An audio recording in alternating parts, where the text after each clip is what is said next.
যে কাউকে ধোঁকা দেয় সে আমার উম্মতের অন্তর্ভুক্ত নয়। আমি তাকে চিনি না,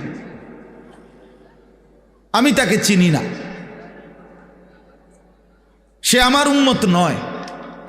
তো যিনি সুপারিশ করবেন, যিনি হাউজে কাউসারের পানি দিবেন, তিনি যদি বলেন তোমারে আমি চিনি না, তুমি আমার উম্মত না, তা আপনার সুপারিশ করবে কোন আব্বা?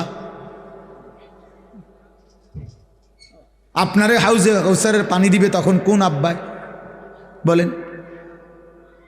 আছে তখন কেউ? থাকবে তখন কেউ না।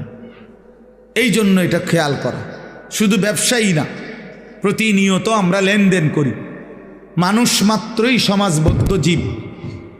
মানুষ একাকী থাকে না, একাকী পারবেও না।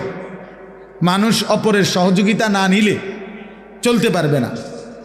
আমি কিছু টাকা দেব, উনি কিছু পণ্য দিবেন, কখনো আমি পণ্য দেব, উনি টাকা দিবেন। এই লেনদেন প্রতিনিয়ত মানুষকে করতেই হবে, নাই তো দুনিয়া চলবে না। এটা আল্লাহ তাআলারই কুদরতি নিজাম।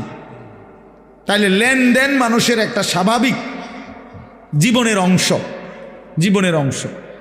লেনদেন মানুষকে করতেই হয়।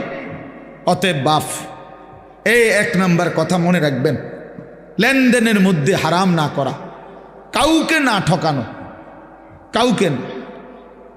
100 গ্রাম কম দিলেন তো তাকে ঠকাইলেন, একটা কমলা পচা দিলেন তো তাকে ঠকাইলেন।